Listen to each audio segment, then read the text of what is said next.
Kutiba alaikumul qitalu wa huwa kurhul lakum. Wa asa an takrahu syai'an wa huwa khairul lakum. Wa asa an tuhibbu syai'an wa huwa syarrul lakum. Wallahu ya'lamu wa antum la ta'lamun. Diwajibkan bagi engkau memerangi perasaan dirimu. Ya, dalam konteks ini. Ayo arahkan kepada berpikir yang positif. Karena Allah sudah menetapkan sesuatu. Boleh jadi yang kamu rasakan kurang disukai itu, kecewa dan ungkapan lainnya, di balik itu ada hikmah besar yang belum kau sadari. Ada kebaikan bahkan untukmu. Dan di balik yang ideal yang kau harapkan itu, tersimpan sesuatu yang kau tidak tahu, mungkin membahayakan untuk kehidupanmu. Apa logikanya? Allah tahu masa depan, kamu hanya berpikir yang sekarang. Ke orang tua itu, kata Quran, kalau ada yang kurang berkenan, ingat kamu deh. Ini Allah yang nyampaikan. Semasa dikandung, jangan dulu lahir. Bagaimana beratnya mengandung itu? Jadi di Luqman ayat 14 disebut wahnan ala wahnin. Ya, wahnan ala wahnin itu sesuatu beban yang sangat luar biasa. Sampai mohon maaf ya, sampai yang merasakan di satu titik, tapi dampaknya bisa ke semua titik. Ya, Anda pernah olahraga angkat beban kan? Angkat beban itu kan yang diangkat itu di pundak, tapi kan tumpuannya ke semua ya. Nah itu diilustrasikan begitu ketika seorang perempuan mengandung, itu rasanya bisa kemana-mana. Dan kadang-kadang nggak nyaman. Tapi dalam situasi nggak nyaman pun nggak bisa disimpan dulu misalnya. Ya, nih mama mau masak sebentar ya, ada istirahat dulu. Nggak bisa. Itu 9 bulan 10 hari kurang lebih dibawa dan seterusnya. Dan ada rasa-rasa tidak nyaman pun ditahan. Miring kanan nggak sulit, kiri juga susah dalam tidur. Ya dan seterusnya. Nah situasi itu dibawa kepada kita anaknya untuk berpikir. Jadi kalau kamu mau marah, kamu mikir dulu. Kalau mau berkata pun mikir dulu. Apalagi harus sampai membentak. Berkata yang kasar. Ya, karena ibumu pun saat mengandung kamu itu normalnya nggak pernah bentak-bentak kamu. Ya, apa sih nendang-nendang dulu? Kan nggak begitu kan? Sudah kerasa nih nendang-nendang. Malah yang keluar kan kalimat-kalimat yang halus. Ya. Yang paling dahsyat tuh begini, bahkan ketika engkau sukses pun, dan orang tua kadang nggak minta, kamu mungkin nggak sadar, saham kamu itu mungkin cuma 30%, 70%-nya itu ya bapak ibu kamu. Makanya ketika kamu sukses, bahkan usia 40 tahun sudah sukses, dapat ini dapat itu, kamu jangan lupakan, mungkin saham terbesar kesuksesan kamu itulah doa ibu kamu yang menangis setiap pertengahan malam. Itu keberkahan bapak kamu tuh, yang walaupun cuma menggarap sawah, kebun, serabutan kerjanya, tapi halal. Itu yang dipakai untuk menjadi pondasi kamu sampai sukses kuliah. Sampai keluar, ngayuh beca, ya, keringatnya keluar. Sampai kamu sukses, kamu dibanggakan orang, kamu diviralkan, IPK 4, sekian, pekerjaan mudah, aksesnya hebat dan sebagainya. Itu dapatnya semua itu, saham terbesarnya itu bapak ibu kamu. Makanya kalau ada orang yang merasa sukses, jangan dinisbatkan pada dirinya sendiri dulu. Kata Quran itu, hal pertama yang engkau harus lakukan, syukuri nikmat itu dengan mendoakan kedua orang tuamu. Kalau belum bisa ngasih sesuatu, minimal doain yang baik. Qala rabbi auzi'ni an ashkura ni'mataka allati an'amta alayya wa ala walidayya. Itu disatukan tuh. Yang bikin kipas angin, itu ngasih petunjuk untuk kipas angin. Nggak bisa dipakai untuk mobil. Yang bikin handphone dikasih petunjuk, buku petunjuk, guidance-nya dibaca untuk handphone, bukan untuk AC. Nah yang membuat kita, Allah ngasih petunjuk buat kita. Kita jangan bikin sendiri. Kalau petunjuk itu dipakai, benar hidup kita. Balik ke petunjuk itu, kembali pada Al-Quran. Cek hadis Nabi bagaimana mengajarkan. Cara memahaminya, jangan instan semau-maunya. Buka keterangan ulama. Lihat ulama menjelaskan apa yang otoritatif. Buka filenya, baca dengan baik dan benar. Lalu di situ ada menu sesuai dengan kenyamanan kita. Mungkin si A dengan si B pilihannya beda, menunya bisa tidak sama, tapi yang menyajikannya sama dari Nabi juga, bersumbernya dari Allah juga. Tempatnya kemudahan, jangan bertikai, jangan dipaksakan menu saya harus cocok dengan menu orang. Tidak. Yang penting petunjuk dari nabinya bagaimana. Nanti diberikan kepada kita. Ada yang satu menu. Kalau satu menu semua mesti pakai. Tuh. Sholat subuh itu menunya 1. Untuk rakaatnya 2 rakaat. Untuk bacaan suratnya silahkan pilih senyamannya. Untuk keragamannya nanti setelah yang tidak mau kunut ada dalil, tak ada kunut pun ada dalilnya. Silahkan yang nyaman yang mana. Yang penting yang pokoknya tunaikan 2 rakaat, niatnya sholat subuh, penunaiannya silahkan cek keterangan yang Nabi sampaikan pada kita. Kalau begitu insya Allah tenang kita, nyaman kita. Sekarang tinggal keluarkan profesi kita apa, keluarkan ayatnya, keluarkan hadisnya, belajar sirahnya, dan coba mulai praktekkan isinya. Dan kita lihat bagaimana perubahan yang terjadi pada hidup kita.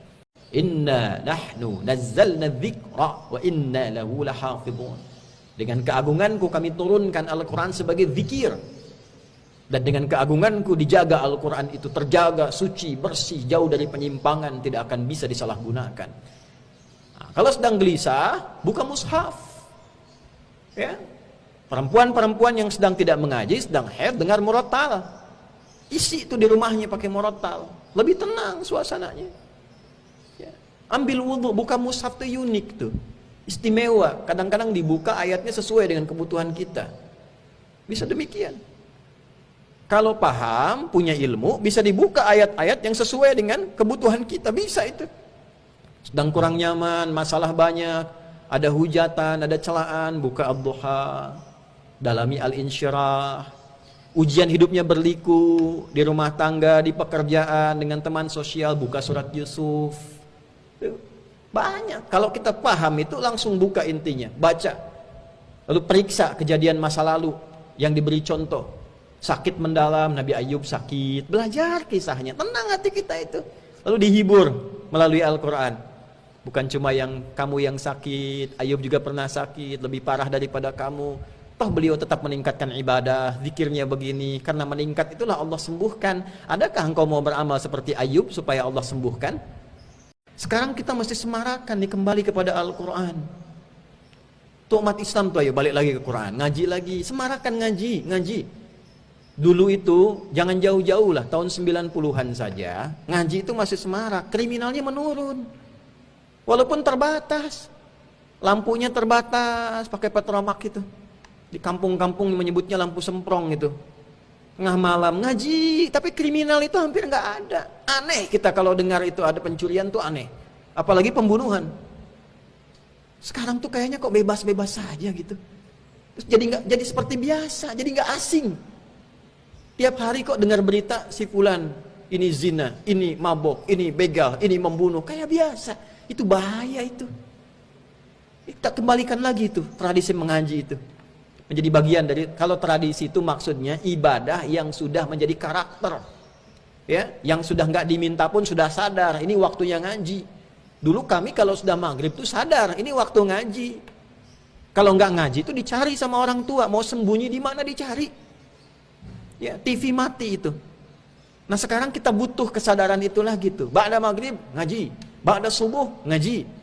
Nah kalau sudah begitu, insya Allah tentram kehidupan tuh, balik lagi tenang, nyaman, toleransi makin tinggi dan sebagainya. Apa itu zikir? Segala kegiatan yang mengoneksikan diri kita dengan Allah. Salat itu zikir. Quran surah 20 ayat ke-14. Innani anallahu la ilaha illa ana fa'budni wa aqimis salata li dzikri. Akulah Allah, tidak Tuhan yang dipertuhankan dan disembah kecuali aku, kata Allah. Maka kalau kalian bertuhan padaku, sembah aku. Caranya tunaikan salat. Dengan salat itu kalian sedang berzikir kepada aku. Salat. Kalau sedang kurang tenang, salat. Jangan pasang status di media sosial, tidak menyelesaikan masalah. Salat. Ambil wudu, salat. Ya, pikiran sedang kurang baik, ambil wudu, sholat. Nanti dalam sholat itu Allah berikan ketenangan. Silahkan dicoba. Curhatnya sama Allah kan diajarin di surat Yusuf itu. Nah, ini kadang-kadang nambah masalah. Kumpul, ngobrolnya sama teman-teman, ngalor ngidul, tidak ngasih solusi. Akhirnya jadi ghibah, tersebar. Yang tadinya Allah tutup malah dibuka. Bikin status. Saling sindir. Nanti begitu masalah selesai dengan si fulannya, statusnya sudah menyebar. Jejak digitalnya dimanfaatkan orang lain jadi fitnah baru. Nggak selesai-selesai. Allah ngasih solusi, kenapa cari kreativitas sendiri? Tambah masalah. Wa tatma'innu qulubuhum bidzikrillah, baru beramal. Hati mereka itu, cirinya orang beriman itu, ya, hati mereka itu akan damai, tenang, nyaman, bidzikrillah, dengan berzikir kepada Allah. Nah, sekarang gunakan ikhtiarnya, buktikan keimanan kita dengan meningkatkan zikir. Orang yang senang zikir, itu dampaknya ke hati tenang. Wa yahdi ilaihi man anab. Ya, orang yang ingin merubah dirinya, pengen lebih tenang, pengen lebih baik, pengen lebih damai menjalani kehidupan, akan diberi petunjuk oleh Allah. Kalau pengen berubah, maka di Jumat ini tanya balik nih yang sedang gelisah, sedang gak tenang, sedang cemas, sedang sedih. Mau gak balik koreksi diri kita? Dekati lagi petunjuk Allah.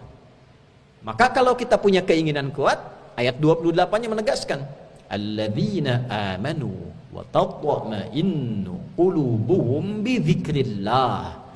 Ala bidzikrillahi tatma'innul qulub. Alladzina amanu, siapa di situ yang anab itu? Wa yahdi ilaihi man anab, yang pengen balik itu. Alladzina amanu, orang-orang yang beriman, yakin dulu dengan Allah. Tuh, pertama kali kalau pengen tenang ditanya dulu tuh, masih beriman enggak? Yakin enggak sama Allah? Yakin enggak kalau Allah itu menurunkan pedoman hidup? Kalau masih ragu, susah menghilangkan anxiety itu, kegelisahan, kecemasan, kegalauan. Yakin dulu kita punya Tuhan. Yakin kita punya Allah. Itu dulu. Yakinkan dulu, saya punya Allah yang pasti memberi solusi untuk saya. Saya punya Allah yang pasti memberikan jalan keluar pada masalah saya. Jadi kalau sedang gelisah, sedang ada masalah, tanamkan pada hati, saya punya Allah. Saya punya Allah. Ini kalimat mahal ini yang sekarang dibutuhkan. Tuh. Itu kalau itu sudah ada dalam jiwa kita, semua masalah itu selesai sesungguhnya. Nah, supaya hidup kita tenang menggunakan seluruh bagian tubuh ini, termasuk pikiran. Salah berpikir kan cemas. Gundah itu kan karena salah pikiran. Anxiety itu kan kegelisahan hati yang mendalam, karena hatinya nggak tenang. Nah, kalau ingin hatinya tenang bagaimana? Buka organ tubuh kita hati ini, jadi tenang bagaimana? Baca petunjuknya. Keluarkan ayatnya. Lihat keterangan Nabi dalam hadisnya. Perhatikan perjalanan sirah dalam prakteknya. Betapa Allah menegaskan kepada kita, perjalanan dakwah Nabi itu, umatnya disifati jahiliyah, akumulasi berbagai tindakan kriminal. Jadi bukan sudah tidak senang, tidak tenang lagi, sudah jadi kriminal. Jadi ekspresi kegelisahan mendalam itu tindakan kriminal wujudnya. Itu jahiliyah, itu sudah khatam dengan itu. Yang diturunkan itu bukan tongkat Nabi Musa, bukan mukjizat Nabi sebelum-sebelumnya. Yang diturunkan pedoman hidupnya Al-Quran. Berubahlah mereka menjadi tipikal masyarakat yang disifati dengan khairu ummah. Kuntum khairu ummah. Kok bisa berubah, bertransformasi bahasa kerennya, jadi orang-orang terbaik? Kok bisa orang-orang yang tadinya kasar jadi lembut, yang tadinya rakus jadi dermawan, itu sukses, bekerja di bidang apapun sukses. Karena apa? Dibaca petunjuknya. Simpelnya kan begitu.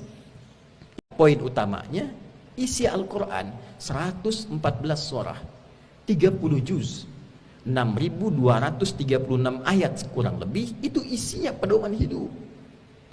Yang kalau kita baca, lalu kita amalkan isinya. Diamalkan itu singkatnya dipraktekan. Itu pasti hidup kita ada jaminan tenang dan senang. Pasti itu. Itu isinya demikian. Jadi bukan sekedar kita bacaan. Petunjuknya baca, pahami, amalkan. Nah, diamalkan tuh bahasa gampangnya dipraktekkan. Ada ayat tentang mata, baca itu, pahami isinya, praktekkan ayat itu dalam kehidupan. Anda sekarang ada elektronik, ada petunjuk, dipraktekkan kan tenang kita. Handphone bisa digunakan dengan baik, kipas angin nyala, AC nyala, tenang kitanya. Karena dibaca petunjuknya, dipraktekkan. Itu untuk alat yang mati, yang tidak bernyawa. Nah, kita dikasih pedoman hidup oleh Allah. Baca nih ayatnya, pahami, praktekkan. Ya, jadi unsur bagian tubuh kita itu kegunaannya ada di petunjuknya di Al-Quran itu. Menggunakan telinga bagaimana? Menggunakan lisan bagaimana? Salah guna dapat cemoohan. Salah pakai dapat hujatan. Salah melangkah turun kehormatan. Salah bergerak jadi persoalan. Tapi yang paling menarik adalah setiap era itu ada petunjuk berkehidupannya. Itulah yang disebut dengan hudan.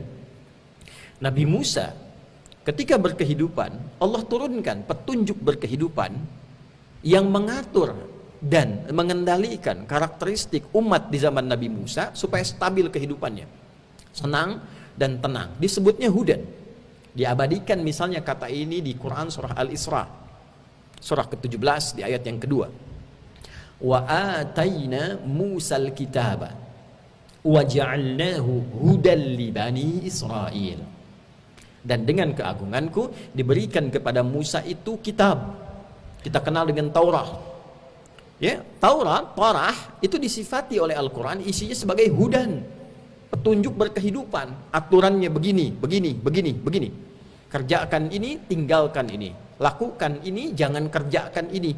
Kalau itu dikerjakan dalam hidup, mana yang harus dilakukan, mana yang ditinggalkan, maka la khaufun alaihim wa lahum yahzanun. Ada kesejahteraan, kedamaian, ketentraman, kebaikan, senang dan tenang.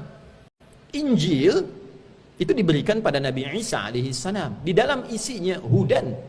Disebutnya hudan. Nah, sekarang kita mendapati Nabi pencerah, Rasul teragung, paling istimewa. Risalahnya ketika beliau ditetapkan sebagai Rasul, itu mencakup seluruh era sampai berakhir kehidupan di muka bumi ini. Sampai kembali kepada Allah subhanahu wa ta'ala. Jadi dahsyatnya wahyu yang disampaikan pada Nabi Muhammad SAW, walaupun eranya berganti, modernnya bisa berbeda-beda sifatnya. Dulu tahun 90-an disebut modern oleh orang masa itu, 2000-an disebut modern oleh orang masa itu. Sekarang berkembang teknologi, makin modern. Sekarang kita tidak tahu 10 tahun ke depan akan seperti apa tingkat modernnya. Tapi semakin berkembang era sampai dengan kiamat terjadi, keunggulan wahyu yang terakhir tetap satu karena menjadi kurikulum dan pedoman hidup sampai akhir berkehidupan. Itulah Al-Quran. Saat Al-Quran diturunkan, itu disifati dengan hudan. Di surah Al-Baqarah, surah yang kedua, di ayat 185. Saking agungnya Al-Quran ini, diturunkan di bulan yang mulia, Ramadan, di waktu yang mulia, di malam yang mulia, di hari yang mulia, melalui malaikat termulia, pada Rasul yang paling istimewa dan mulia. Ketika diturunkan itulah Allah berfirman, Syahru Ramadhan alladhi unzila fihil Qur'anu hudan linnas. Hudan linnas. Isi Al-Quran itu pedoman berkehidupan untuk semua manusia. Lihat, Musa mendapatkan, alaihissalam mendapatkan Taurat hudan li bani Israel. Injil untuk Nabi Isa alaihissalam hudan li bani Israel. Nabi Muhammad diwahyukan Al-Quran pada beliau linnas untuk semua manusia di semua era sejak beliau ditetapkan menjadi Rasul sampai akhir kehidupan.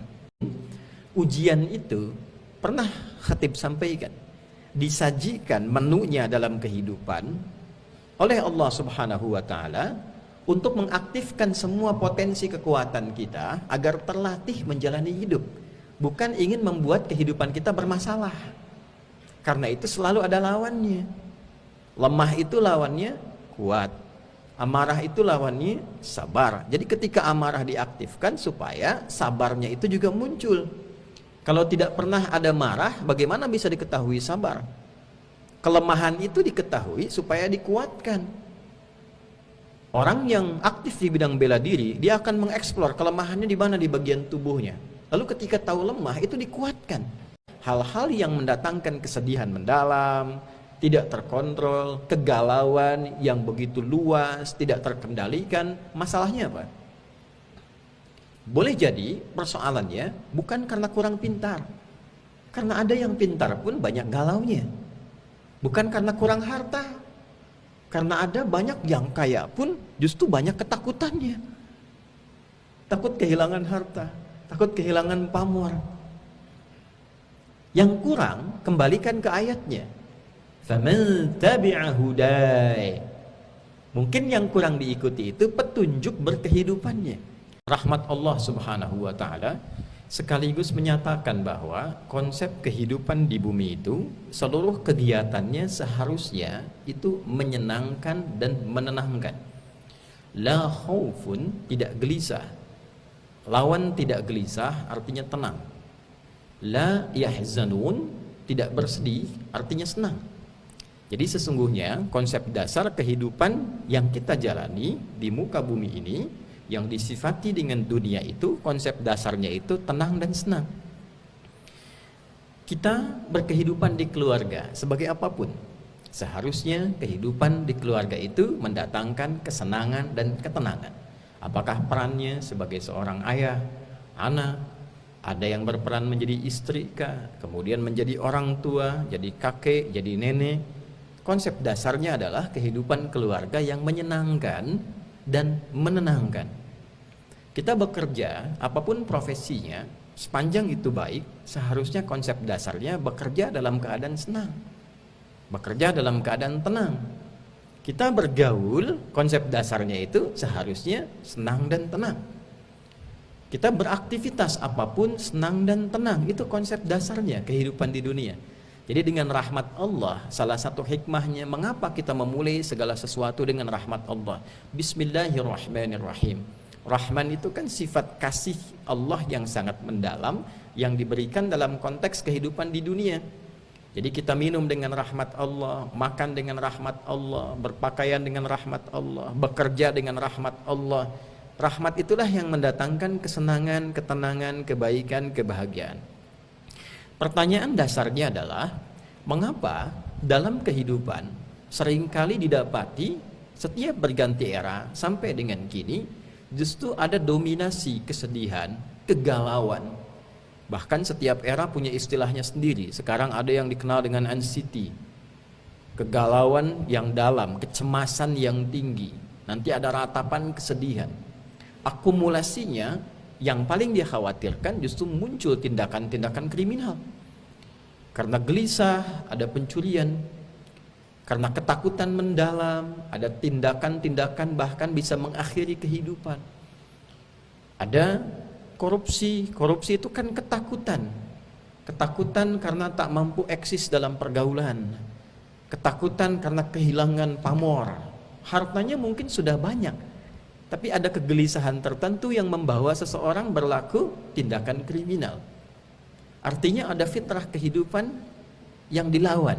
Wahyu ini di dalam ayat Al-Quran di surah Al-Baqarah di ayat yang ke-38 saat Allah Subhanahu wa ta'ala berfirman, qul nahbitu minha jami'a fa imma ya'tiyannakum minni huda faman tabi'a hudaya fala khawfun 'alaihim wala hum yahzanun.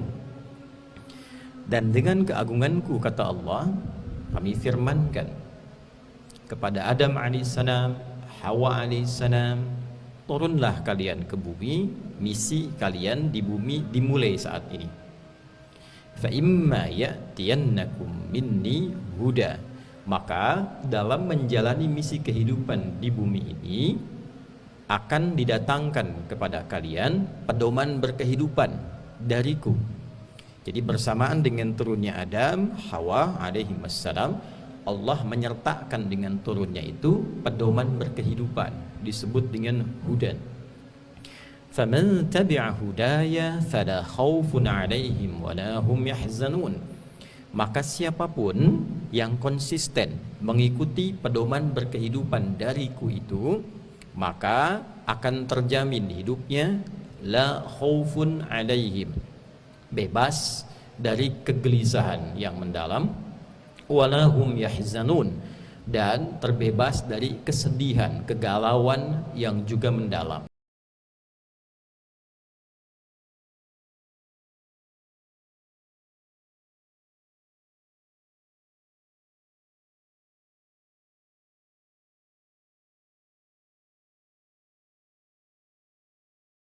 Allah meminta kita menunaikan salat 5 kali dalam sehari untuk memudahkan semua urusan kita di setiap waktu dalam sehari itu. Dan yang ketiga, di antara sekian 5 waktu itu ada waktu-waktu yang istimewa, yaitu asar, dan yang paling istimewa adalah subuh ataupun fajar. Mudah-mudahan kita bisa konsisten menunaikan dan menjaga waktu salat itu sampai kita pulang kepada Allah dalam keadaan husnul khatimah.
Innal muttaqina fi jannatin wa 'uyun akhidhina ma atahum rabbuhum innahum kanu qabla dhalika muhsinin. 17-nya kanu qalilan minal laili ma yahja'un, bahkan nunggu waktu sahar, nunggu subuh, tahajud dulu.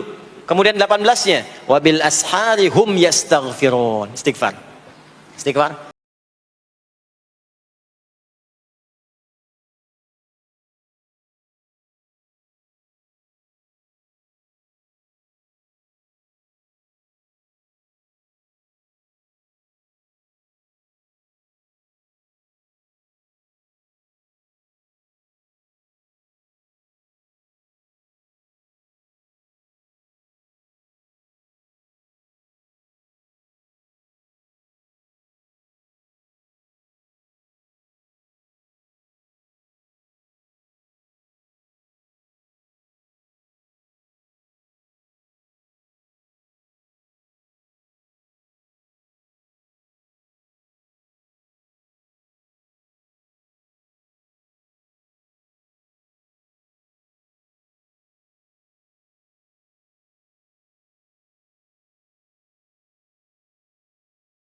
قال رسول الله صلى الله عليه وسلم يتعاقبون فيكم ملائكة الليل وملائكة النهار في صلاة العصر وفي صلاة الفجر. Berebut semua malaikat yang bertugas di siang dan malam.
Quran surah ke-8 Al-Anfal di ayat yang kedua. Innamal mu'minuna alladzina idza dzukirallahu wajilat qulubuhum. Sungguh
wa nafsin wa ma sawwaha fa alhamaha fujuraha wa taqwaha.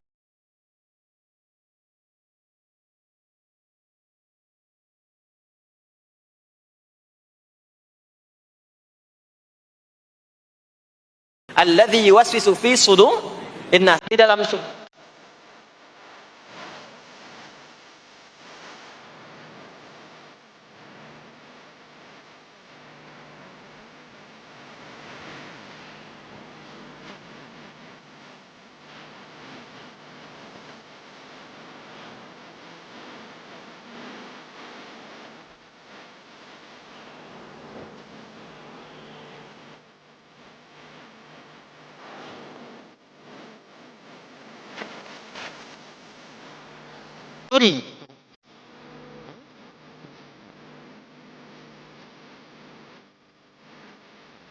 filmu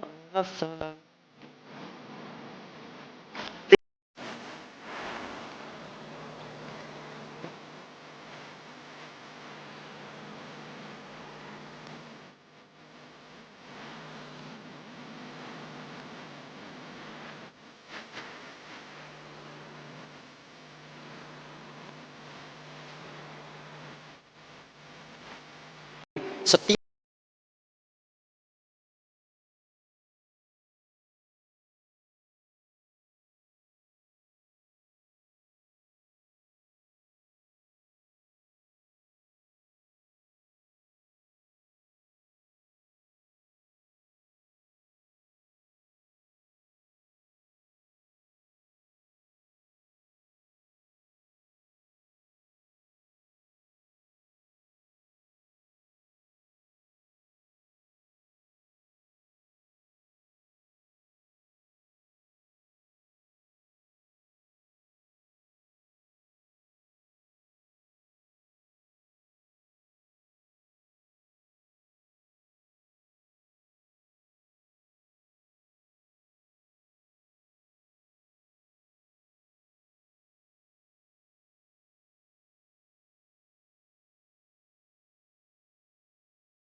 Begini hadis kuncinya. An Abi Hurairah radhiyallahu taala anhu qala qala Rasulullah sallallahu alaihi wasallam qala Allah azza wa jalla Allah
yang tersambung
kullu amrin dhi balin la yubda'u fihi bi bismillahirrahmanirrahim fahuwa abtar.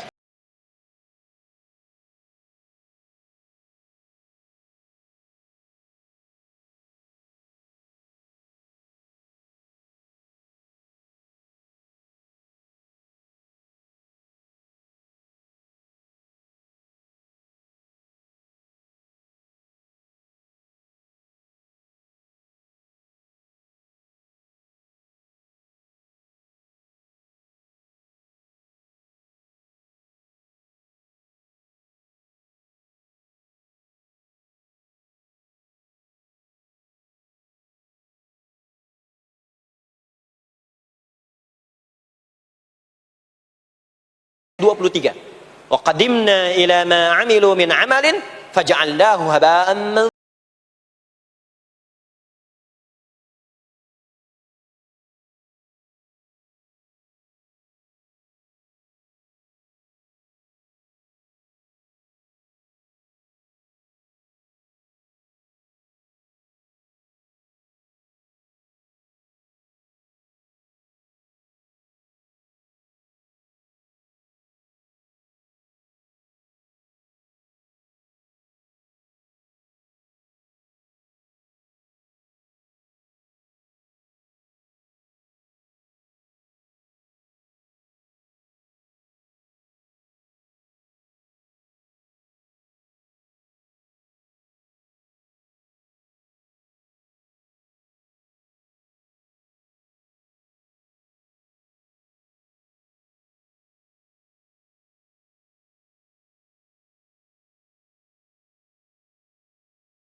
ibn li 'indaka baitan fil jannah wa najjini min fir'auna wa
Wa minhum may yaqulu rabbana atina fid dunya hasanah wa fil akhirati hasanah wa qina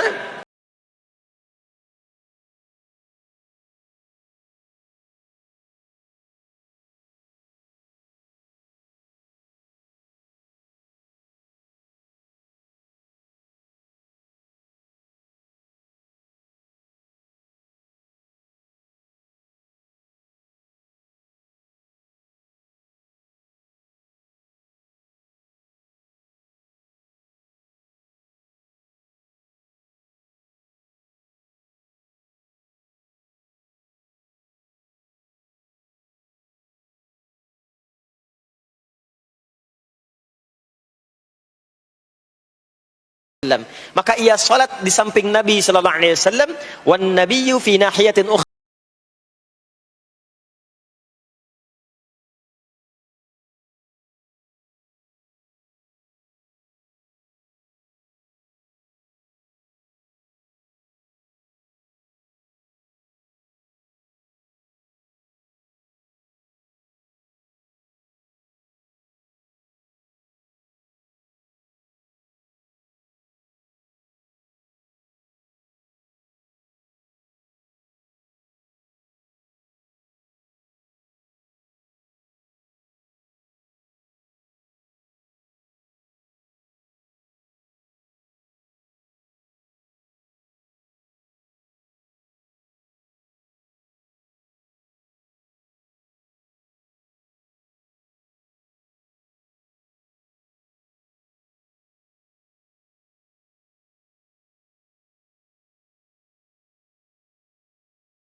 Ilas salah. Kembali muncul kalimat tadi, aqama yuqimu. Kata Nabi, jika engkau salatnya ingin sempurna,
aqimis salata tarafayn nahar wa zulafan minal lail innal hasanati yubri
ya ayyatuhan nafsul mutmainnah, hei jiwa-jiwa yang tenang, irji'i ila rabbiki radiyatan mardiyah, cepat pulang, aku sudah ridha dengan amalmu, engkau pun akan ridha dengan pemberianku. Fadkhuli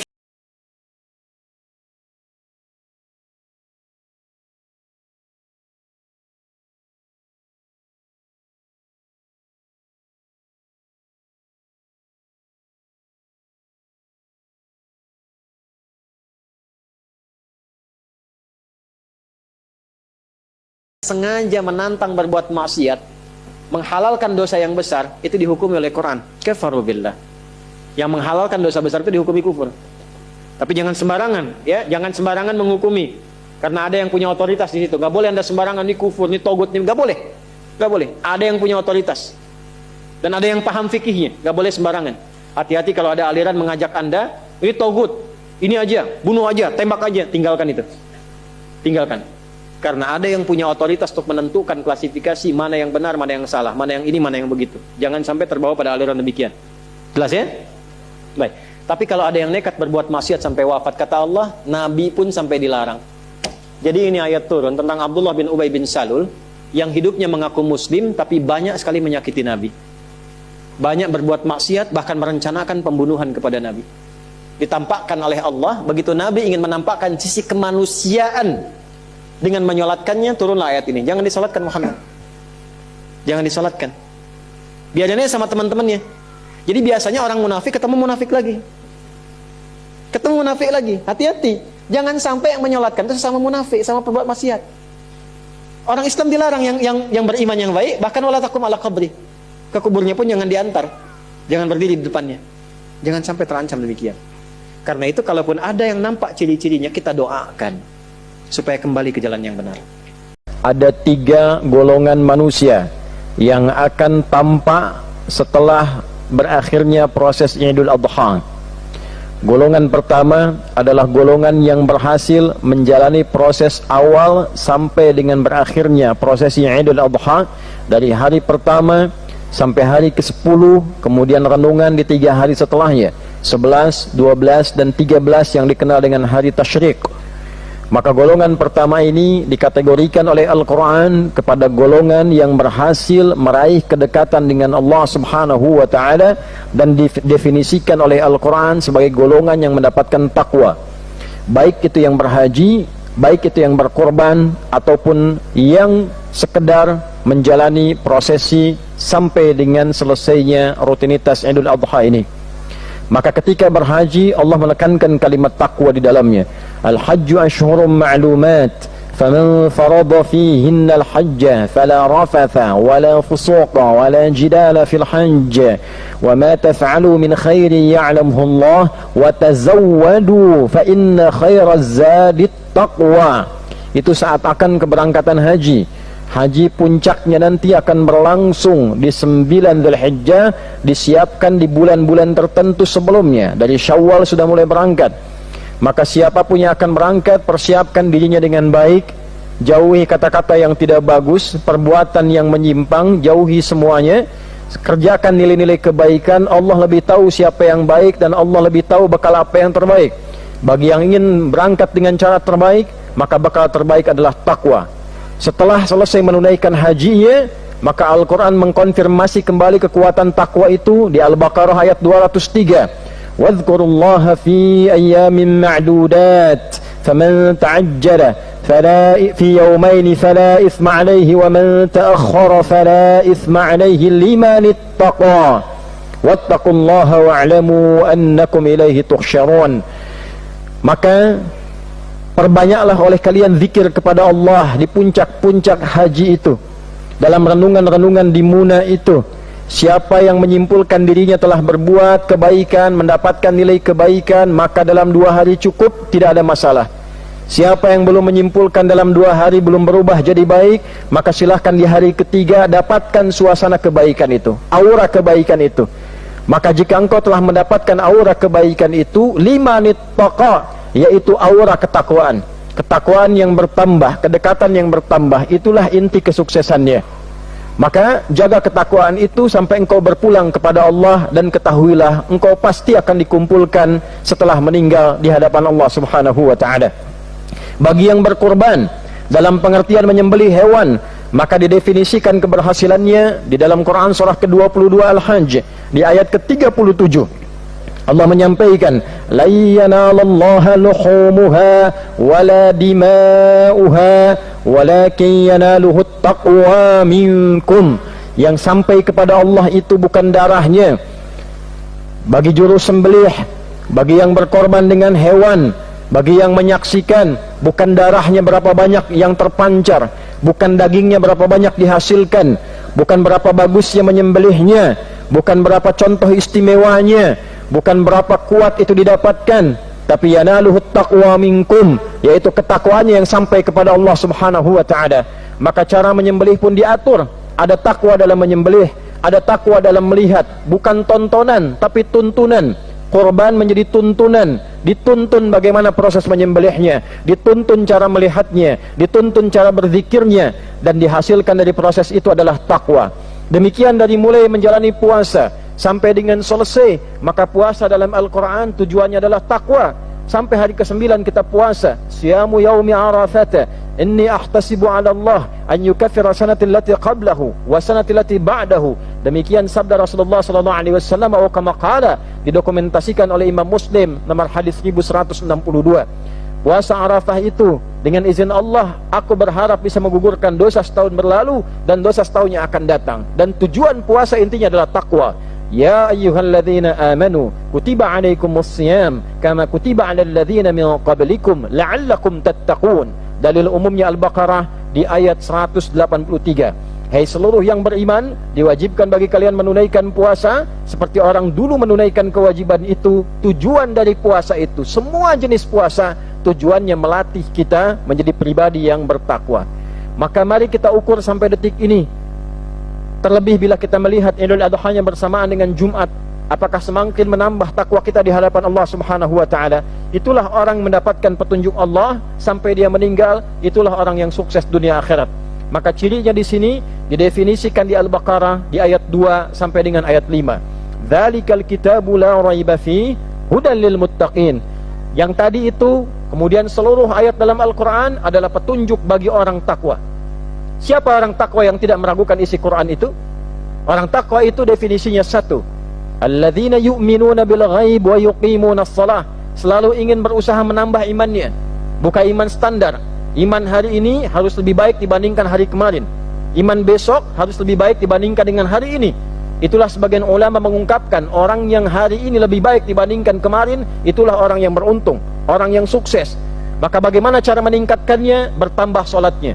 Maka setelah Idul Adha, dia berusaha menambah kualitas solatnya, menambah kuantitasnya. Fardu tambah sunnah, yang sudah konsisten dengan sunnah perbaiki sunnah dan fardunya supaya lebih khusyuk dibandingkan dengan sebelumnya. Wa mimma razaqnahum yunfiqun.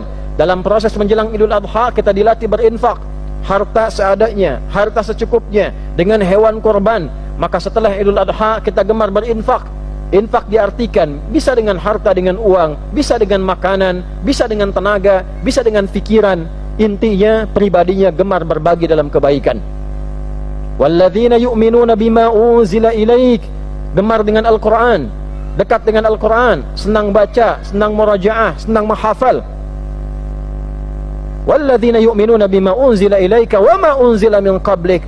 Ada setelah itu gemar membaca, gemar mempelajari sirah, gemar belajar dari orang-orang sebelumnya untuk menjadi pribadi yang lebih baik. Baca Fir'aun, takut kalau punya jabatan menyeleweng. Baca Qarun, takut kalau punya harta itu digunakan pada yang tidak tepat. Baca Haman, takut kalau punya ilmu digunakan pada cara yang salah. Membaca kebaikan-kebaikan, dia gunakan motivasi meningkatkan keistimewaan. Membaca keburukan, dia gunakan untuk meningkatkan kebaikan dengan meninggalkan yang salah dan potensi yang keliru. Dia baca tentang Rasulullah SAW, ingin jadi umatnya yang terbaik. Dia baca tentang Nabi Musa, dia belajar bersabar mengatasi cobaan dalam kehidupan. Dia belajar tentang Nabi Isa, dia belajar menghadapi fitnah dalam kehidupan. Dia belajar tentang Nabi Ayub, dia belajar bagaimana cara mendapatkan zikir terbaik ketika sakit. Demikian seterusnya.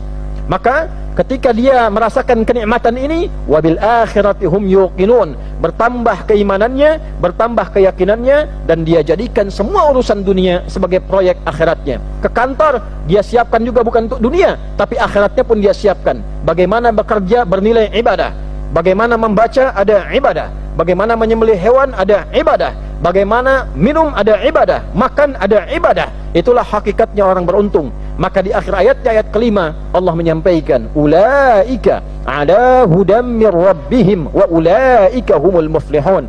Mereka itulah orang yang senantiasa mendapatkan petunjuk ridha Rabbnya, dan merekalah yang berbahagia, sukses dunia akhirat.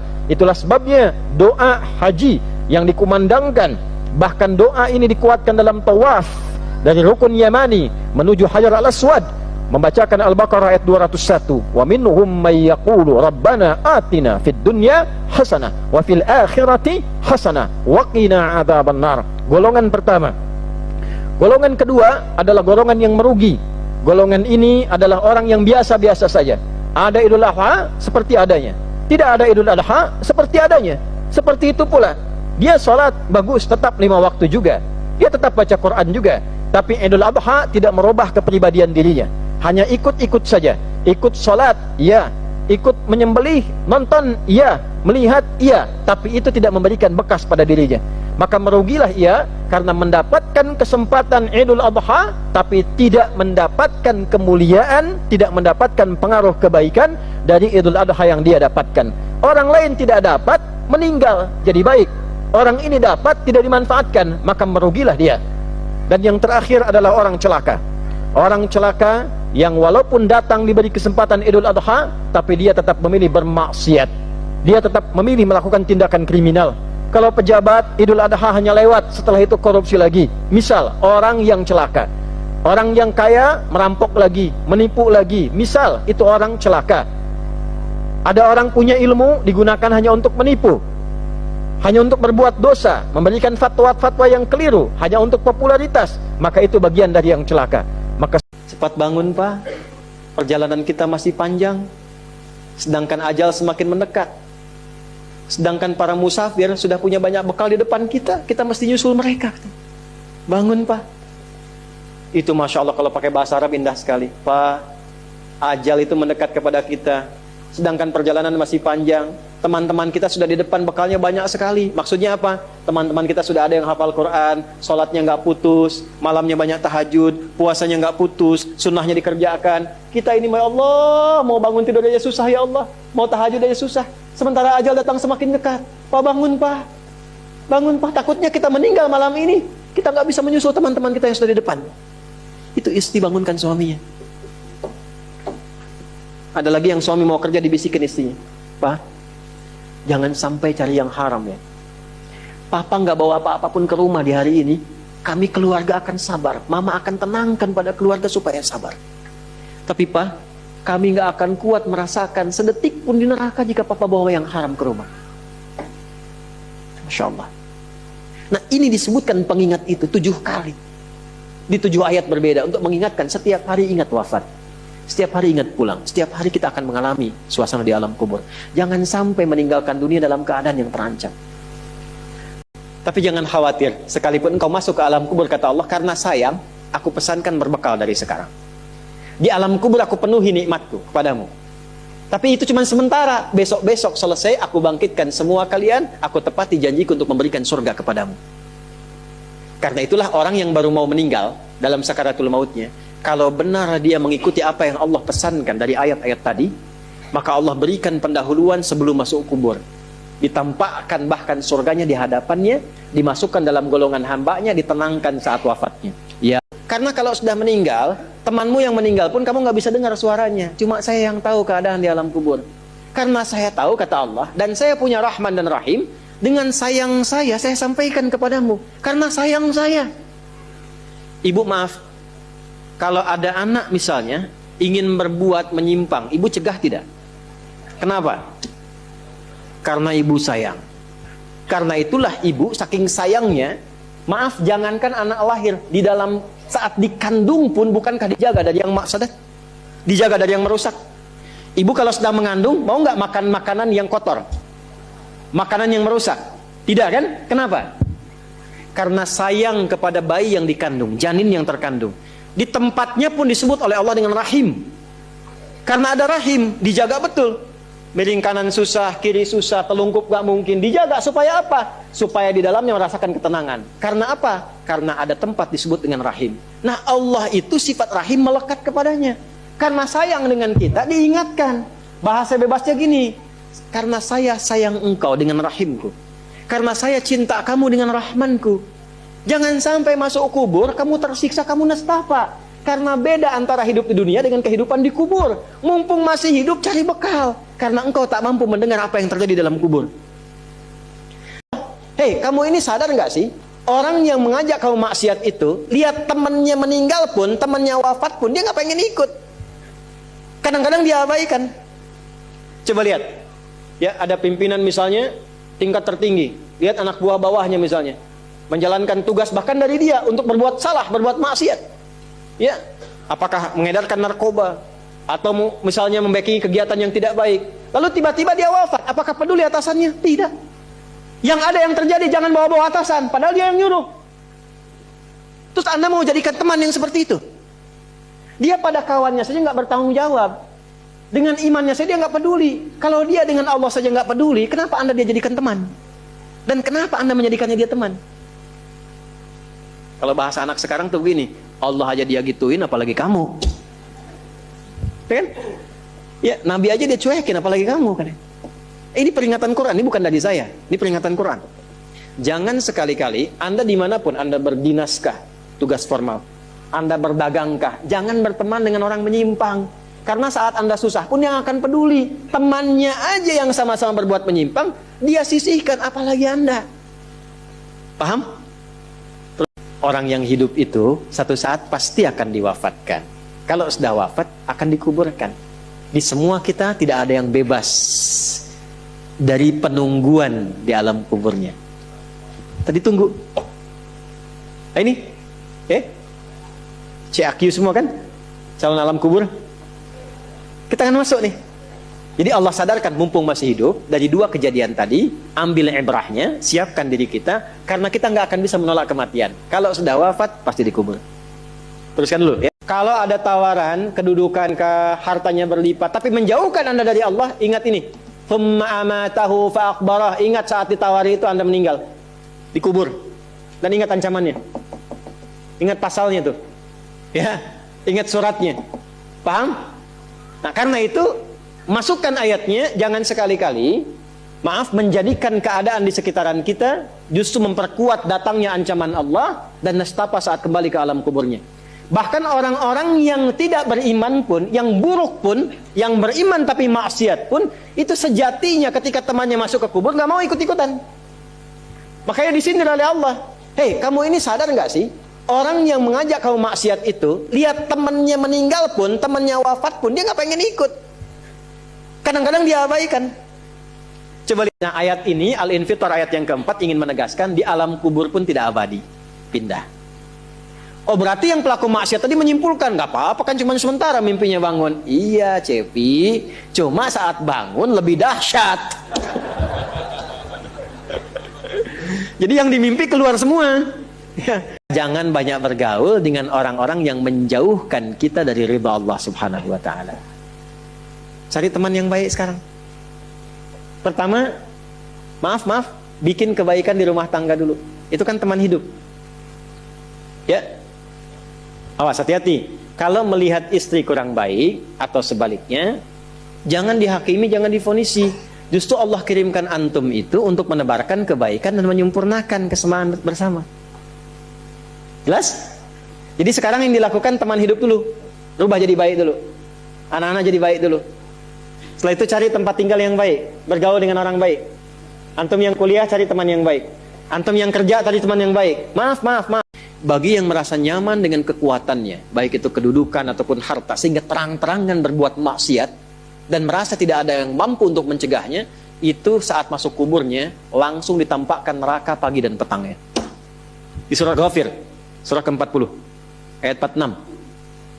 An-naru yu'raduna 'alaiha ghuduwan wa 'ashiyya. Hati-hati. Ya, hati-hati. Wa yauma taqumus sa'atu adkhilu ala fir'auna asyaddal adzab. Jadi maaf orang-orang yang maaf sekali gemar mengumpulkan harta hanya untuk pamer saja, untuk mengoleksi dunia, tak pernah punya visi hidup untuk pulang, maka mesti hati-hati. Alhaakumut takah. Orang yang maksiat terbuka nggak mau sadar mesti hati-hati, ya, karena cara pulangnya itu berbeda. Afala ya'lamu idza bu'athira ma fil qubur wa husila ma fis. Tuh. Ini untuk pelaku maksiat. Yang banyak berbuat maksiat. Apa nanti nggak malu dan nggak khawatir kalau itu diungkap di alam kuburnya? Silahkan Anda tutup-tutupi saat di dunia. Tapi kalau nggak ditobati, di alam kubur akan terasa. Saya ulangi, di alam kubur akan terasa. Silahkan tutupi. Jadi ada dua tipe pelaku maksiat ini.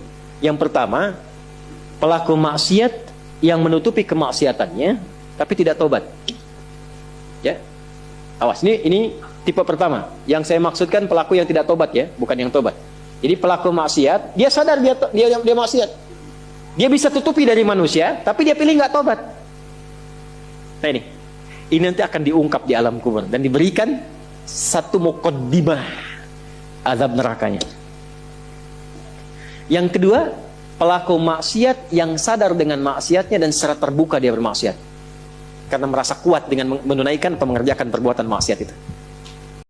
Satu kali diriwayatkan, yang riwayat ini tersambung pada sahabat Abu Hurairah radhiyallahu taala anhu, bahwa Nabi sallallahu alaihi wasallam saat akan naik ke mimbar beliau, dan adalah mimbar Nabi sallallahu alaihi wasallam kurang lebih ada 3 tangga gundakan.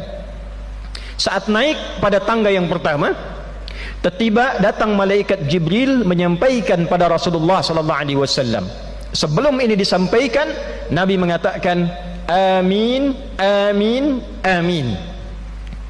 Maka ditanyakan oleh para sahabat, ya Rasulullah, mengapa engkau mengatakan amin, amin, amin 3 kali?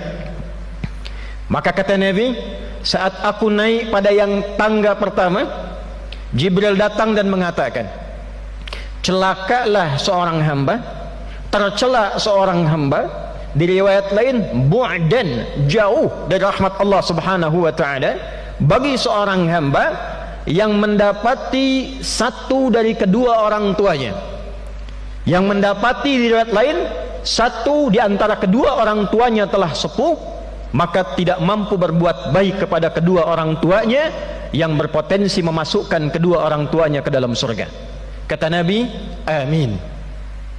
Maka ketika naik tangga yang kedua, dikatakan pada Nabi melalui malaikat Jibril alaihi salam, celakalah seorang hamba, tercela seorang hamba, keterlaluan seorang hamba, jauh dari rahmat Allah subhanahu wa ta'ala, seorang hamba yang disampaikan oleh Allah ke bulan Ramadan tapi tak mampu memanfaatkan Ramadan itu untuk mendapatkan ampunan Allah subhanahu wa ta'ala. Kata Nabi, amin.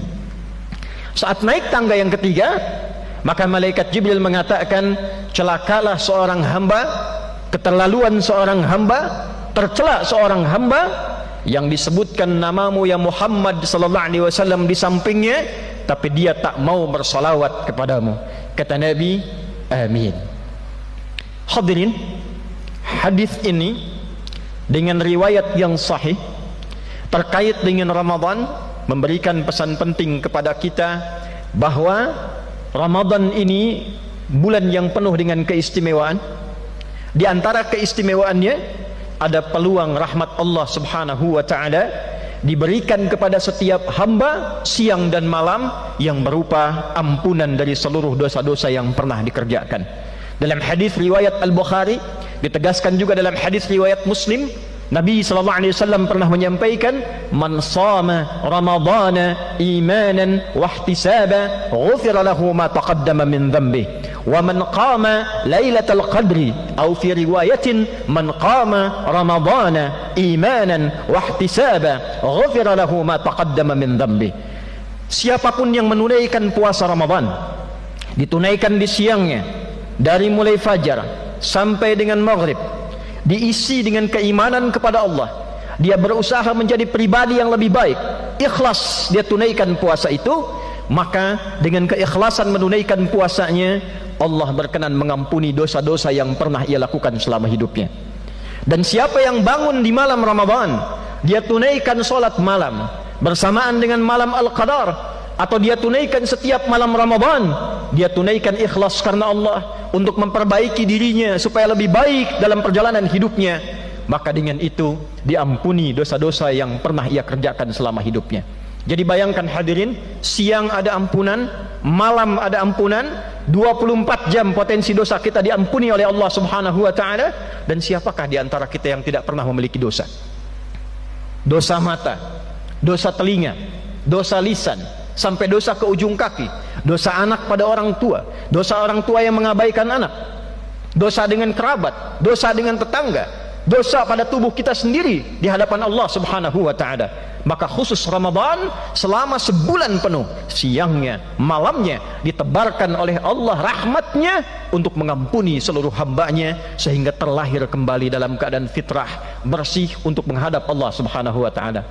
Hanya sayang, kata Nabi, ada orang yang disebut oleh malaikat Jibril, saking sayangnya Allah ingin mengampuni dosanya, diberikan siang ampunan, diberikan malam ampunan, tapi tidak disambut peluang ampunan ini dengan mendekatkan diri kepada Allah Subhanahu wa taala. Diminta puasa dia tidak kerjakan, diminta sholat dia malas-malasan, diminta istighfar dia tidak lakukan. Maka apa yang terjadi? Kata malaikat Jibril, raghima anfu rajulin, sungguh celaka orang seperti ini, tercela orang seperti ini, jauh dari rahmat Allah Subhanahu wa taala. Dakhala alaihi Ramadan lam yughfar lah, sudah diberikan kesempatan Ramadan, masuk di bulan Ramadan, tapi tidak memanfaatkan itu dengan baik, tidak ibadah dengan baik, sehingga tak mampu diampuni dosa-dosanya di bulan itu. Semoga kita semua digolongkan pada golongan hamba-hamba Allah Subhanahu wa taala yang mau memanfaatkan bulan Ramadan untuk meningkatkan ibadah kepada Allah. Siangnya kita puasa dengan baik, malamnya kita tunaikan ibadah dengan baik, dan lebih penting daripada itu, semua itu kita kerjakan karena Allah, untuk mendapatkan rahmatnya. Dan semoga kita termasuk dalam golongan hamba Allah yang diampuni dosa-dosanya, sehingga nyaman untuk pulang kepada Allah di hari kiamat kelak. Alhaakumut, nah, terlalu tertambat hatinya dengan dunia, harta. Nggak dilarang memperbanyak harta, silahkan banyakin, tapi untuk apa? Fi sabilillah, taati Allah dengan harta itu. Maaf, jangan kebayang kalau fisabilillah itu untuk infak saja, cari kotak masjid, ya setanah kusir. Nggak begitu, kan ada konsepnya. Ini untuk yang di keluarga, bagaimana kenyamanan di rumah, bikin rumah yang nyaman sehingga punya musalla, ya. Anak-anak sekolahkan di tempat yang mengenal Allah, tingkatkan kualitasnya, pakai untuk umrah, pakai untuk haji, lihat saudara-saudara di samping. Setelah itu lebarkan, baru ada babnya lagi, setelah orang tua, saudara, kerabat, ada anak yatim, baru dibuka untuk umum. Itu ada petanya. Nah sekarang pandai-pandai dengan harta, antum menghitung kebutuhan sebulannya berapa, tabungan pemetaannya berapa. Nah yang lewat dari situ, itu titipan Allah, bekal antum untuk mendapatkan ridhonya sebelum diambil. Antum gaji 30 juta, kebutuhan rumah tangga 15 juta, tabungan 5 juta, 10 juta itu bekal tabungan antum tuh akhirat. Maka babnya keluarkan di Quran. Apa bab ibadah lewat harta? Tunggangi itu. Jibril datang dan mengatakan, celakalah seorang hamba, tercela seorang hamba. Di riwayat lain, bu'dan, jauh dari rahmat Allah Subhanahu wa taala, bagi seorang hamba yang mendapati satu dari kedua orang tuanya. Yang mendapati di riwayat lain, satu di antara kedua orang tuanya telah sepuh, maka tidak mampu berbuat baik kepada kedua orang tuanya, yang berpotensi memasukkan kedua orang tuanya ke dalam surga. Kata Nabi, amin. Maka ketika naik tangga yang kedua, dikatakan pada Nabi melalui malaikat Jibril alaihi salam, celakalah seorang hamba, tercela seorang hamba, keterlaluan seorang hamba, jauh dari rahmat Allah Subhanahu wa taala, seorang hamba yang disampaikan oleh Allah ke bulan Ramadan tapi tak mampu memanfaatkan Ramadan itu untuk mendapatkan ampunan Allah Subhanahu wa taala. Kata Nabi, amin. Saat naik tangga yang ketiga, maka malaikat Jibril mengatakan, celakalah seorang hamba, keterlaluan seorang hamba, tercela seorang hamba yang disebutkan namamu ya Muhammad sallallahu alaihi wasallam di sampingnya, tapi dia tak mau bersalawat kepadamu. Kata Nabi, amin. Maka khusus Ramadan selama sebulan penuh, siangnya, malamnya ditebarkan oleh Allah rahmatnya untuk mengampuni seluruh hambanya, sehingga terlahir kembali dalam keadaan fitrah, bersih untuk menghadap Allah Subhanahu wa ta'ala. Hanya sayang, kata Nabi, ada orang yang disebut oleh malaikat Jibril, saking sayangnya Allah ingin mengampuni dosanya, diberikan siang ampunan, diberikan malam ampunan, tapi tidak disambut peluang ampunan ini dengan mendekatkan diri kepada Allah Subhanahu wa ta'ala. Diminta puasa, dia tidak kerjakan. Diminta sholat, dia malas-malasan. Diminta istighfar, dia tidak lakukan. Maka apa yang terjadi? Kata malaikat Jibril, raghima anfu rajulin, sungguh celaka orang seperti ini, tercela orang seperti ini, jauh dari rahmat Allah Subhanahu wa ta'ala.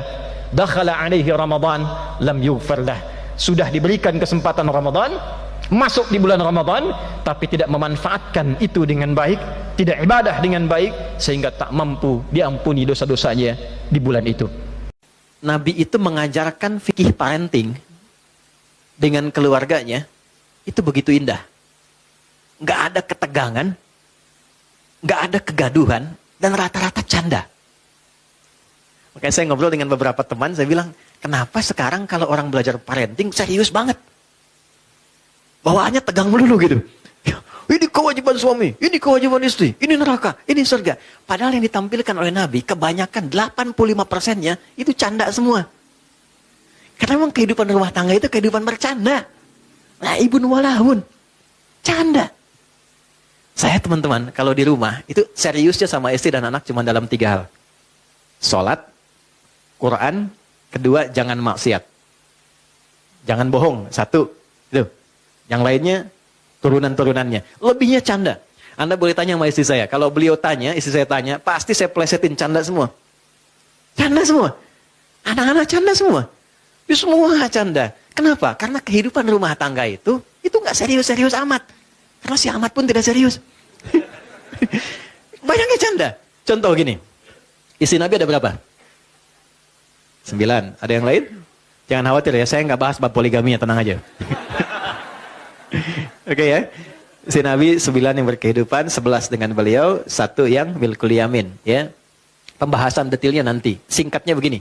Dari sekian itu kenapa Nabi diizinkan menikah lebih daripada 4 istri? Kenapa diizinkan? Saya sering sampaikan. Maaf, ini rahasianya, teman-teman. Karena seluruh istri Nabi itu mewakili semua karakter perempuan di muka bumi. Itu rahasianya. Jadi nanti ada yang suka mengajar, suka belajar dan mengajar, ikuti Sayyidah Aisyah.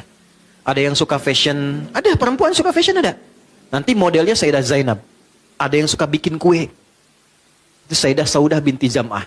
Yang bikin kue ini usianya udah 70 tahun ke atas. Sepuh. Tapi nggak pernah Nabi masuk ke rumah beliau, ke kamar Sayyidah Saudah itu di samping Sayyidah Aisyah. Jadi kalau ini yang kubah hijau itu di atas ya. Kubah hijau ke bawah kan ada kamar ya. Ini kamar Sayyidah Aisyah, ini kamar Saudah binti Zam'ah. Sayyidah Saudah binti Zam'ah. Ini sudah sepuh. Hobinya bikin makanan. Nabi pulang, sedang bikin adonan tepung. Itu tepung adonannya dicolek oleh Nabi, kemudian dicolekkan di kedingnya dan ketawa bersama. Kalau bahasa kita tuh panggil sayang. Sayang apa kabar? Gede, masih ketawa. Ya, kapan kakek nenek kita tuh panggil sayang pada pasangannya tuh? Anda bisa kebayang nggak? Jadi semua masuk ke rumah itu semua hiburan. Ada istri Nabi yang senang curhat, ada. Jadi kalau ke rumah tuh cerita, kan? Ada hadis di Al-Bukhari panjang banget. Panjangnya itu cuma satu intinya. Suami mendengar curhat istri. Dan nggak pernah dipotong, didengar aja. Karena tahu 8 jam ditinggal, 12 jam ditinggal itu pasti ada sesuatu yang dipendam. Jadi Nabi selesaikan dengan mendengar aja, nggak pernah dipotong, dengerin ya terus. Ya, istri kan prinsipnya cuma satu. Ya, nggak pernah menginginkan suami merasa benar. Nggak pernah berharap begitu. Cuman tolong pahami, merasa bersalahlah sekali gitu ya. Gitu ya. Nggak apa-apa, dengerin. Itu ada hadis di Al-Bukhari panjang, dengarkan. Jadi ternyata begitu keluar cerita itu, itulah sakinah. Tenang gitu. Nah itu fikih sederhana dan dalam dengar itu canda. Kadang dialog, kadang canda. Makanya kehidupannya itu yang harmoni yang kita dapatkan. Nggak terlalu serius. Nah itu yang saya maksudkan. Hal-hal yang kita bisa tampilkan dalam Al-Quran. Dan kuncinya di mana? Sholat. Makanya semua kisah viral dari istri Nabi itu selalu menyoroti sholatnya Nabi. Itu poinnya. Di sholat tuh bikin tenang. Sholat bikin bahagia. Sholat bikin terkabulnya doa. Kita dari sejak mulai terlahir, ya, sampai kita wafat, sampai pasca wafat, itu semua diinfokan di sini. Ada semuanya. Dan silahkan bandingkan dengan kitab apapun yang ada di muka bumi sampai dengan saat ini. Tidak akan ada yang pernah seperti Al-Quran. Ya, saya berikan 3 saja yang sangat menarik ya. Pertama, seluruh hal yang akan kita alami sudah dirangkum dengan sempurna dalam Al-Quran dan nanti dijelaskan detailnya oleh Nabi Muhammad SAW. Nanti bagian terakhir saya kaji dan kita akan sama-sama nikmati bersama. Ya, saya beri contoh misal. Mohon maaf, sejak masa dalam kandungan itu Al-Quran sudah menerangkan. Ya, bagaimana proses yang terjadi dalam kandungan. Detail secara fisiknya, secara umum disampaikan di Quran misalnya surah ke-22 di ayat yang kelima. Bahkan pergerakan janinnya secara umum, ya dari mulai kandungan lemah ke berat sampai diisi apa doa yang harus dibacakan, apa yang harus dilakukan supaya nanti bayinya terlahir dalam keadaan baik. Disebutkan di Quran surah ke-7 ayat 189. Bahkan diberikan bocoran antara hubungan kita membangun komitmen dengan Allah yang akan menuhankan Allah sejak saat ruh kemudian ditanamkan sampai kita terlahir sampai wafat. Quran surah ke-7 ayat 172. Ketika terlahir apa yang pertama kali diberikan oleh seorang ibu? ASI pun diberikan dengan tegas langsung, ya. Di Quran surah kedua ayat 233, wal walidatu yurdina auladahunna haulaini kamilaini. Ya, bapaknya dikasih, nih, ini tugas pokok bapak yang baru punya anak. Ini yang harus dikerjakan, ini ibu yang harus dilakukan. Ya, kemudian bergerak dari situ diberikan pendidikan dini supaya membangun kedekatan dengan Allah, baik terhadap kedua orang tua, punya akhlak yang mulia. Quran surah ke-31 dari ayat 13 sampai dengan ayat 19-nya. Dari situ dia mulai belajar bagaimana cara belajar yang baik, bagaimana memahami, bagaimana bisa kembali mengajarkan itu kepada masyarakatnya. Quran surah ke-9 ayat ke-122. Kemudian diberikan sifat, jangan sampai dia belajar lupa dengan Tuhannya, harus seimbang antara ibtek dengan imtaknya. Itu ada di Quran, teman-teman sekalian, di surah Al-Mujadalah, ya, di ayat yang ke-11. Kemudian setelah itu dia berkembang lagi. Ya, dia mencari lagi. Kadang-kadang ada yang pergi ke tempat lain, mengenal suasana yang berbeda, bertemu dengan orang banyak, bersuku-suku, bisa merantau ke berbagai tempat. Quran surah ke-49 ayat yang ke-13. Setelah itu tiba-tiba dia mengenal seseorang, ya, untuk mendapatkan pasangannya. Boleh, karena setiap kamu dicipta berpasangan. Quran surah ke-51 ayat ke-49. Bagaimana mengenal pasangannya? Diarahkan oleh Allah. Hei, jangan lama-lama. Kalau sudah kenal, lamar dia. Berikan, ya, bagian yang terbaik untuk maharnya. Quran surah ke-4 ayat ke-4. Lakukan pernikahan. Quran surah ke-30 ayat ke-21. Bahkan saat akan menikah pun dijelaskan oleh Allah. Nanti kamu belajar dulu di rumah tangga supaya nggak kaget. Ini tugasmu laki-laki begini, tugas perempuan begini. Quran surah ke-4 ayat 34. Bahkan kalau ada persoalan begini cara menyelesaikannya sampai di ayat ke-35-nya. Kemudian diberikan tugas, ayah, kamu akan mulai mencari nafkah. Begini cara mencari nafkah yang standar. Quran surah kedua ayat 168. Kalau kamu ingin cepat, baru bergerak sedikit, rezekimu diberikan keberkahan. Quran surah kedua ayat 172. Kalau kamu belum bergerak, mengamalkan amalan ini, Allah berikan kemudahan rezeki kepadamu. Quran surah ke-7 ayat ke-96. Tapi jangan khawatir, ketika engkau bisa mensyukuri semua nikmat itu akan tambah nikmatnya. Quran surah ke-14 ayat ke-7. Tapi kamu jangan lupa, kamu bekerja mungkin akan mengalami tantangan. Ada yang tidak suka, ada yang akan menyingkirkan, menyungkurkan, ada tantangannya. Ya, pelajari dengan sempurna. Ini loh secara umumnya dari mulai ringan sampai berat. Quran surah kedua ayat 214. Ya, kemudian rinciannya Quran surah kedua ayat 155 sampai 157. Cara menyelesaikannya Quran surah ketiga ayat 142. Kalau kamu bekerja kamu lelah, tiba-tiba kemudian kamu sakit, merasa nggak enak, nyaman, ada zikir Nabi Ibrahim Quran surah ke-26 ayat ke-80.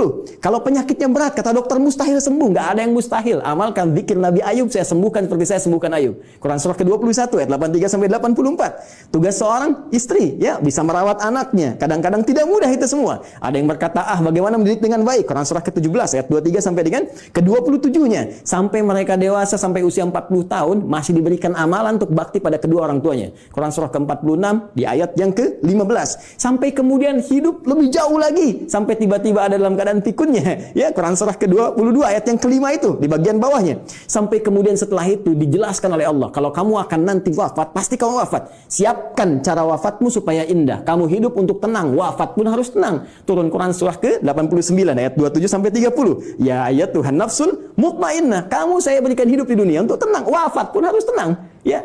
Kemudian setelah itu apa yang terjadi? Anda akan mengalami situasi di alam kubur, dijelaskan lagi. Ya, bahkan jelas. Afala ya'lamu idza mu'tarama fil kubur. Setelah itu disampaikan situasi di dalamnya. Bisa kamu siapkan sejak di dunia. Ini loh yang paling bagus. Ada layanan dengan semua keberkahan, kenikmatan, sampai-sampai dia akan menyampaikan kepada orang yang belum wafat. Kalau bisa kerjakan ini, kalau mampu kerjakan supaya kamu cepat nyusul. Di sini enak, lebih enak daripada di situ. Quran surah ketiga ayat 169 sampai dengan 172. Bahkan setelah itu terjadi apa? Dijelaskan lagi. Teman-teman sekalian, muncul surah Al-Qiyamah surah ke-75. Setelah itu dijelaskan lagi. Ya, mau masuk kemana? Ini yang masuk ke surga, ini turunannya. Surga bersama Rasulullah. Quran surah ke-4 ayat 69. Di taman surga. Quran surah 51 ayat 15 sampai dengan ke-23. Surga yang seluas langit dan bumi. Quran surah ke-3 133 sampai dengan 134. Surga yang kelas biasa tapi nikmat. Quran surah kedua ayat ke-25. Supaya kita membawa persiapan untuk mendapatkan itu semua. Kalau gagal pun dijelaskan lagi. Ya, kalau kamu nanti main-main dengan ini semua, hadapi situasi di dalam kubur begini, ada ayatnya. Situasi di hari kiamat begini, ada ayatnya. Sampai dengan muaranya pun ada ayatnya. Karena itu, kalau Anda tidak percaya, silahkan cek. Cuma dalam Al-Quran, semua kegiatan kita diatur dengan sempurna. Dan detailnya dijelaskan oleh Rasulullah SAW melalui petunjuk yang bahkan langsung ditegaskan oleh Al-Quran. Buka Quran surah ketiga, ayat 31. Paling kiri sebelah atas di mushaf. Qul in kuntum tuhibbunallaha fattabi'uni. Katakan Muhammad sallallahu alaihi wasallam, jika mereka hamba-hambaku, umatmu mengatakan serius mencintai aku, mencintai Allah, dengan berpegang pada kitab Allah, fattabi'uni, maka ikuti semua petunjuk Rasulullah sallallahu alaihi wasallam. Ya, Nabi diutus, diturunkan untuk menyampaikan risalah Al-Quran secara sempurna. Detailnya seperti apa digambarkan oleh beliau dan dijamin langsung oleh Al-Quran. Surah ke-33. Ayat ke-21. Laqad kana lakum fi Rasulillahi uswatun hasanah. Uswah bisa dibaca dari riwayat Qalun, Warash dengan iswah. Laqad kana lakum fi Rasulillahi iswatun hasanah. Harakat kasrah, harakat dhammah. Kasrah menunjukkan sesuatu yang kecil, ringan, tipis, pecah. Kasrah zujaj, kaca itu pecah sehingga melahirkan pecahan-pecahan yang kecil. Sehingga harakatnya tipis. I dan ya i. Dhammah, sesuatu yang terkumpul, yang dhammah yang dhammu besar. Ya. Jadi yang melekat pada Rasulullah itu jangankan ya yang besar-besar, yang dahsyatnya, yang sholat malamnya sampai bengkak-bengkak, yang bagaimana pahala dengan sedekahnya, ya luar biasa diberikan, bagaimana perhatiannya pada umat. Bahkan yang kecil-kecilnya pun kalau diikuti akan jadi teladan dalam kehidupan. Jadi uswah itu ya keteladanan yang bila diikuti, yang mengikuti menjadi teladan lagi, yang saling terwariskan. Jadi ketika kita mengamalkan isi Al-Quran dengan petunjuk yang disampaikan oleh Rasulullah SAW, maka secara otomatis kata Allah, hidup kita pun selain menjadi tenang, nyaman, akan jadi teladan di masanya. Silahkan cek. Nabi wafat, sahabat jadi teladan. Sahabat wafat, tabi'in jadi teladan. Sampai sekarang kita kenang. Semua yang mendekat kepada Al-Quran, demi Allah saya katakan, jika mendekatnya dengan cara yang benar, pasti akan mendapatkan semua kenikmatan yang dijamin tadi. Sekarang bagian terakhirnya, mohon izin dengan cepat sekali, bagian terakhirnya, bagaimana kita mengeluarkan petunjuk Al-Quran ini sehingga menjadi pedoman dalam kehidupan. Ternyata sekarang itu begitu mudah. Dulu zaman Rasulullah, sahabat berjuang, ya mengatasi banyak persekusi, bahkan ada yang dieksekusi dan sebagainya. Bahkan belum ada media seperti sekarang, ya. Ada yang tinggal ngeklik saja keluar informasinya dan sebagainya. Tadi Ustaz Amir Faisal sudah menyampaikan, ya perjuangannya sangat berat. Tapi yang paling menarik, ternyata dari perjuangan yang sangat berat dan dahsyat itu yang terwariskan pada generasi setelahnya. Zaman sahabat banyak menghafal, mengajarkan, menyebar, tabi'in menghafal dan seterusnya. Itu membawa manfaat yang besar bagi kehidupan kita. Karena semua detil penjelasan dari Al-Quran ini ternyata sudah dirinci langsung selama kurang lebih ya 23 tahun melalui seluruh keterangan yang melekat pada Rasulullah SAW, baik dari perkataannya, perbuatannya, tindakannya, sifat, sikap dan segala bahkan diamnya disebut dengan takrir. Ya, semua yang melekat pada Rasulullah disebut dengan hadis. Jika dipraktikkan dalam kehidupan jadi jalan kehidupan disebut dengan sunnah. Maka di sini kita mengenal istilah Al-Quran, kemudian sunnah untuk tafsiran segala pedoman hidup yang dipraktikkan dalam kehidupan. Maka teman-teman sekalian, kalau kita rinci penjelasan ini dengan menggabungkan dua saja, menurut langsung perintah Allah Subhanahu wa taala, Al-Quran dan As-Sunnah, kita akan temukan detil pedoman kehidupan kita di sini keseluruhannya. Kalau tidak percaya, sekarang mari kita cek. Ya. Ini sudah kita pahami. Gambaran pedoman kehidupan umumnya. Detilnya ada di sini. Tadi saya katakan, semua pedoman ini yang terkait dengan keterangan Nabi SAW, kemudian diwariskan pada sahabat, sahabat mengajarkan pada tabi'in, di masa-masa setelahnya, selain ada yang menghafal, ada juga yang menuliskannya. Dan tulisan ini sampai kepada kita, dikenal dengan kitab-kitab hadis. Ya, atau kitab-kitab sunnah, kutubus sunnah atau kutubul hadis. Banyak orang mempersepsikan bahwa kitab-kitab ini hanya bacaan semata. Kalau kita gali lagi, itu Masya Allah. Ya, sampai hari ini saya begitu mengagumi para ulama hadis itu, ternyata bukan sekedar mengumpulkan segala yang terkait dengan Nabi, tapi mereka sekaligus menyusun itu semua sebagai pedoman kehidupan untuk kita. Dan dibuat bab-bab sesuai dengan apa yang akan kita jalani dalam kehidupan. Ya.